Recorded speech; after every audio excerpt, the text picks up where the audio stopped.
찌라시님 나와 계시죠? 네, 안녕하십니까. 예. 박근혜가 구속영장 실질 심사를 받으러 들어갔고요. 그 네. 결과를 이제 만나게 될 날인데 어떻습니까? 뭐 굉장히 역사에 중요한 의미가 있는 날 아니겠습니까? 정의가 실현되는 날이 될지 아니면 그토록 기다려왔던 국민들한테 또 하나의 분노를 심어주게 될지 그 귀추가 주목되긴 하는데요. 예. 어떠한 결과가 나오더라도 예. 새로운 대한민국이 열리는 데 있어서의 중요한 계기가 되지 않을까 하는 생각이 듭니다. 만약에 구속영장이 기각돼도요? 만일 그게 기각이 된다면 국민들의 어떤 지금까지 박근혜 정부에 대한 비판 여론 또는 지금에 있는 친박 세력들에 대한 단죄의 여력이 더 높아질 거고 오히려 홍준표를 비롯한 바른당과 자유한국당의 어떤 대선 가도에 굉장히 악영향을 미칠 수 있는 그런 밑거름이 될 수도 있는 거죠. 그렇죠. 서울구치소에는 못 가지만 삼성구치소에 들어가는 거 아닙니까? 삼성동에 있는 삼성구치소. 네, 결과는 마찬가지 아닐까요? 원래 잘 안 돌아다니시는 분이잖아요. 그렇긴 합니다. 감옥 생활 적응 잘할 것 같아요. 머리하고 변기는 어떻게 해야 될지 그 점은 좀 걱정이 되네요. 그렇죠. 예, 그 점이 가장 큰 문제거리가 되겠습니다. 장시호, 그러니까 최순실의 조카지요.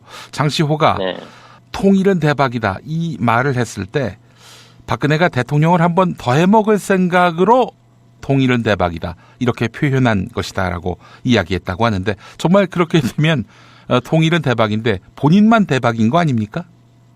그렇죠. 이제 한반도의 분단 상황을 해결한 통일 대통령으로서 새로운 개헌을 통해서든 어떠한 방식으로든 지금의 단임제 룰을 깨고 본인이 초대 통일 대통령으로 오르겠다라는 어떤 그런 포부를 가졌던 것 같은데요. 네.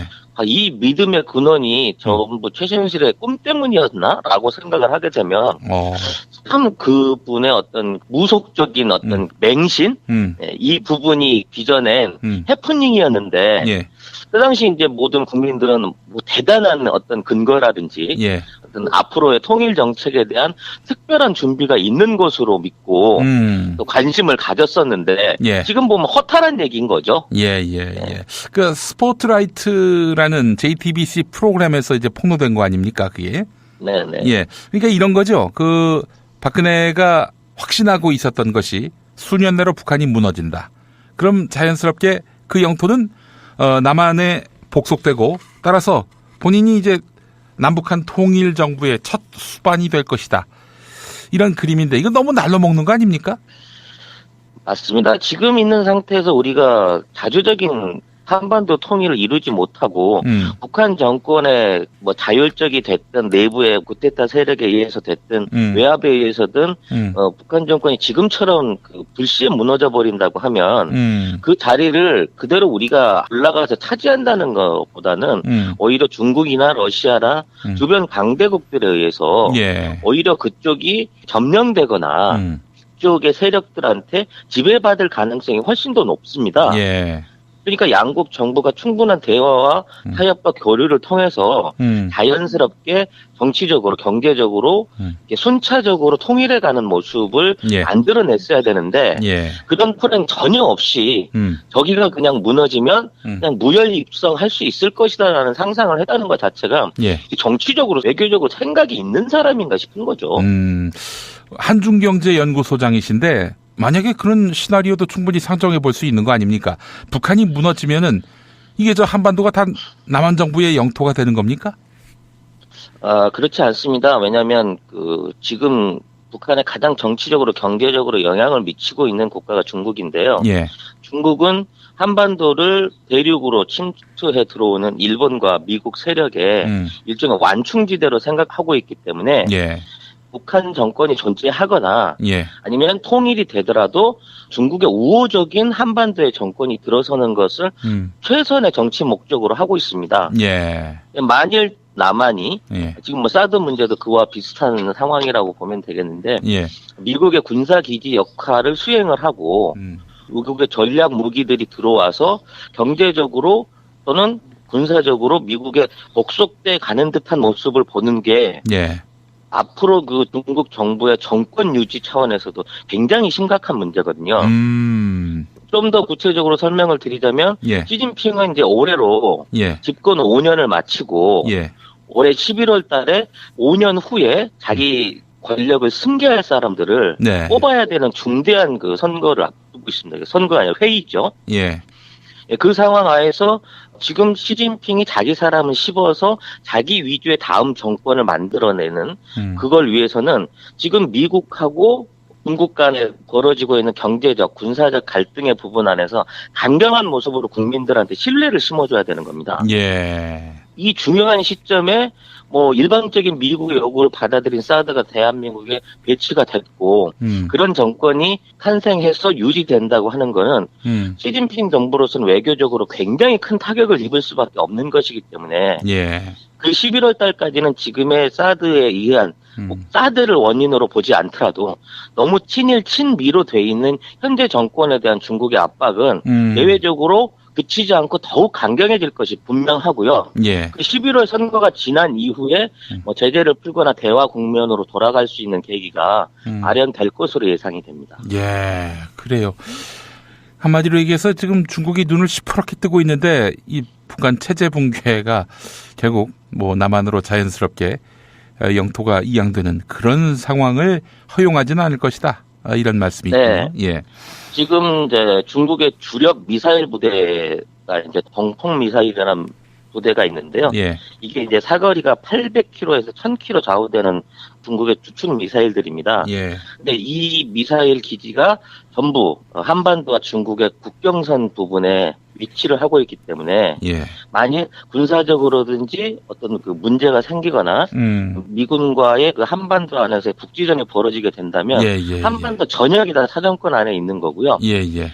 전 세계에서 가장 많은 기갑부대를 가지고 있는 중국이 그 기갑부대의 사단들을 실제 압록강 주변에 배치를 하고 도하 훈련을 꾸준히 하고 있다는 외신이 있습니다. 예. 예. 예. 그러니까 만일에 북한의 정권이 위험해지거나 이 정권의 어떤 그 변개가 생기게 되면 예. 즉각적으로 개입할 준비를 하고 있기 때문에 예. 지금 상태에서 북한이 그냥 무너져 버린다고 하면 오히려 중국과 우리가 국경선을 맞대고 있는 또 새로운 그 외교 공무원을 맞이하게 되는 거거든요. 예. 예.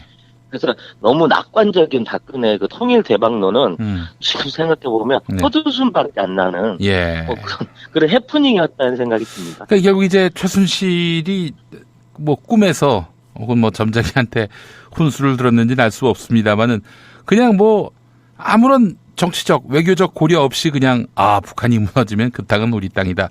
대박의 수익 모델이 생긴다. 박근혜를 한반도의 초대 통일 대통령으로 세우면 이 201을 했다는 거 아닙니까?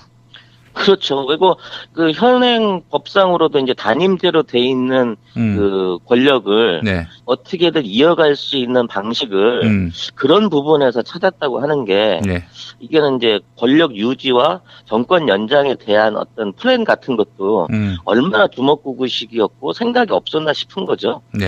저는 그 당시에 뭐 미국 정보국이라든지 어떤 뭐 이런 데서 체제 붕괴의 조짐이 뚜렷이 보인다든지 아니면 평화 통일을 하기 위한 그 모종의 어떤 프로젝트가 진행 중이지 않을까 하는 일말의 기대를 가져봤습니다만 그런 정황은 전혀 보고되지가 않았습니다. 지금까지. 하여간 웃음만 납니다. 이제 전에 안원구 씨라고 국세청 간부로 있다가 하여간 MB 정권에 찍혀가지고 쫓겨난 분이 있는데 그분이 이제 나름대로 최순실의 국유의 재산 이걸 들여다봤는데 최순실의 모든 행동은 무슨 뭐 저 좌파 척결 이런 게 아니라 이념적인 문제가 아니라 오로지 돈 수익 여기에만 몰두됐었다. 그런 흐름을 짚어내더라고요. 결국 통일 대박 역시 최순실의 어떤 수익 창출을 위한 매개였을 뿐이지 뭐 통일에 대한 뭐 구체적인 플랜이나 비전 속에서 나온 것은 아니다. 이렇게 볼 수 있는 것 같아요. 아마 그 북한에 있는 자산들을 사유화해서 그걸로 좀 더 많은 돈을 벌어볼 궁리를 하지 않았을까. 그런 생각도 가능한 거죠. 따지고 보면. 매국노들 철저하게 응징돼야 할 것이라고 저는 생각을 하고요. 내일이 그 첫째 계기가 되기를 간절히 바라고 있습니다. 방송 나갈 시점으로는 바로 오늘이 되겠습니다만은. 예. 네. 예. 하여간 오늘 결판이 날 겁니다. 역사의 정의가 살아있는지. 자, 지라시님, 이 이야기도 한번 해봤으면 좋겠어요. 공교롭게도 이제 3월 31일, 오늘은 홍럼프가 자유한국당 대선 후보가 될 가능성이 대단히 높은 날입니다. 자, 그런데 지금 홍럼프는 말이죠. 노무현은 뇌물 대장이다. 뇌물 먹고 자살했다. 이런 식으로 이야기하고 있는데, 물론 그런 홍준표의 정치 노선에 반대하는 분들은 기겁을 할 그런 망언이지만, 근데 그럼에도 불구하고 계속 이런 얘기들을 꺼내는 것은 어떤 반노 마케팅의 일환이 아니겠는가, 이런 생각이 드는데요. 어떻게 보셨어요? 말씀하신 대로 당면한 과제가 그나마 이제 경쟁 상대로 볼 수 있는 김진태 의원을 누르고 본인이 어떻게든 이제 31일 날 오늘 후보를 확정시키는 데 있을 건데요. 예. 지금 후보들 간의 어떤 경쟁 또는 서로 주고받는 대화들, 공개 토론안에서 오가는 얘기들이 시정 잡배나 할 만한 인신 공격과 아주 비열한 언사들이 그대로 방송을 타고 드러나고 있어요. 예. 그러니까 단순하게 지금은 이제 국무위원이라고 하는 전 대통령에 대한 얘기를 꺼낸 게 아니라 전방위적으로 본인의 어떤 그 존재감을 부각시키기 위해서 정말 이 정도 수준밖에 안 되는 사람들인가 싶을 정도의 막말들을 쏟아내고 있거든요. 예. 그 부분 안에서 지금 뇌물에 대한 부분이 지적된 것은 예. 본인도 사실 뇌물죄에 연관돼서 지금 대법원 선고를 앞두고 있지 않습니까? 예. 그러면서 이제 김진태 의원한테 나는 무죄를 받지 않았느냐라는 식으로 얘기를 하는데 또 정권이 바뀌고 사법정의가 바로 이루어지게 되면 박근혜 뇌물죄가 인정되는데 홍준표가 뇌물죄가 성립 안 할 이유가 없거든요.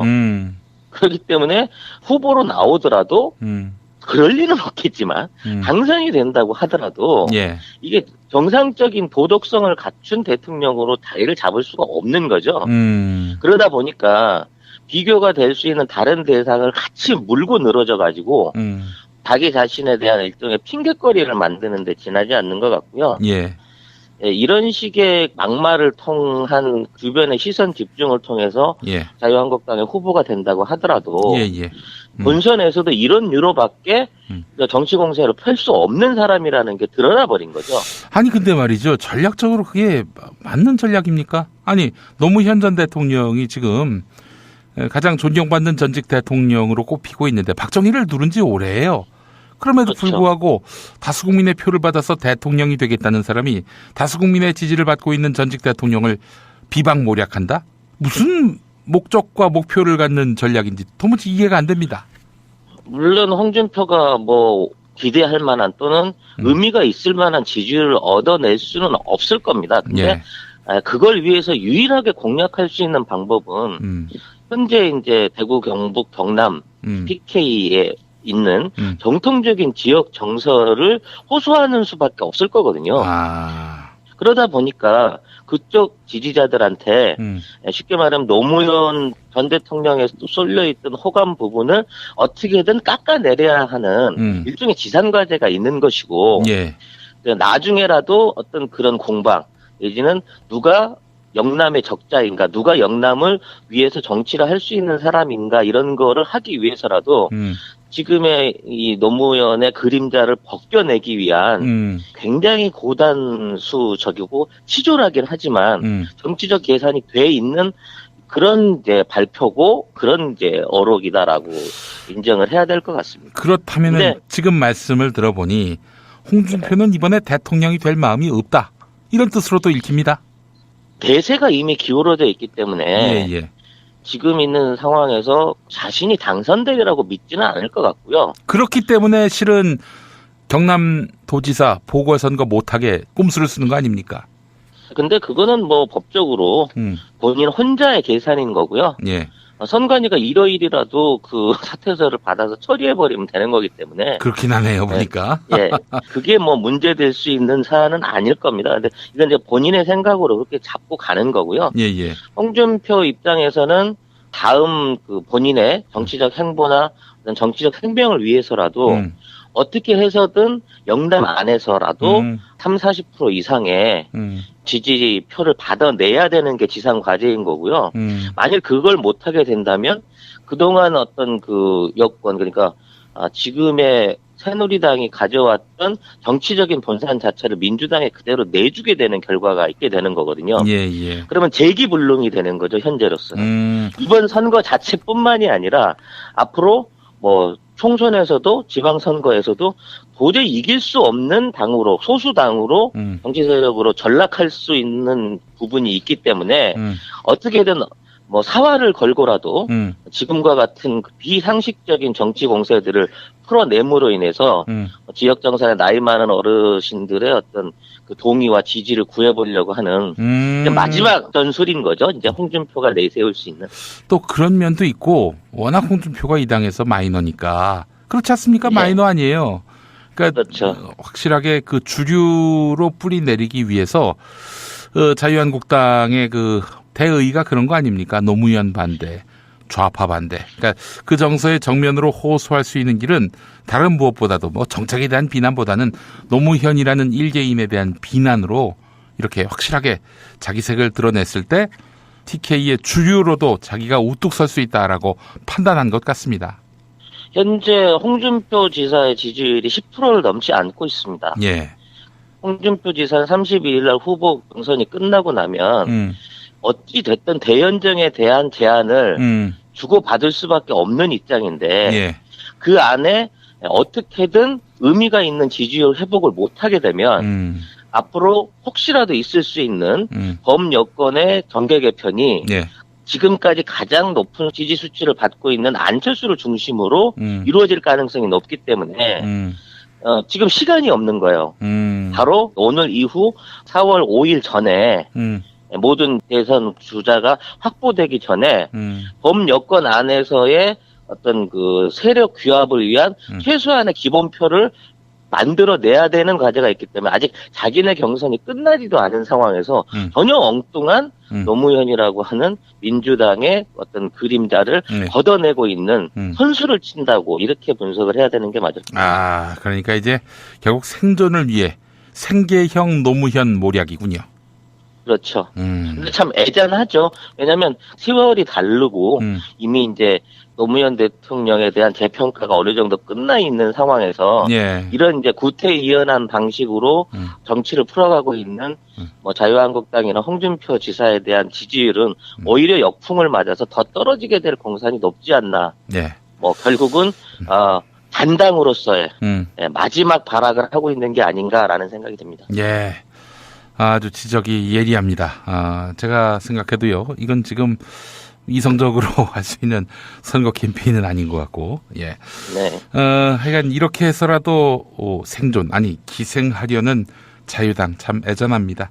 자유당의 혁신을 위해서는 뭐 김용민 밖에는 대안이 없다라는 점을 오늘 또 다시 한번. 네, 저도 적극적으로 그 부분을 좀 강조를 하고 싶습니다. 아직까지 당적 회복하시고 계신 건가요? 제가 지금 시간이 없어서 그런데 변호사까지 다 얘기가 됐습니다. 그 지위를 회복하는 그런 법적 투쟁 공언했고요. 실행에 옮길 겁니다. 예. 선거 운동에 들어가시게 되면 제가 적극적으로 돕도록 하겠습니다. 알겠습니다. 자, 오늘 말씀 너무 잘 들었습니다. 고맙습니다. 네, 감사합니다.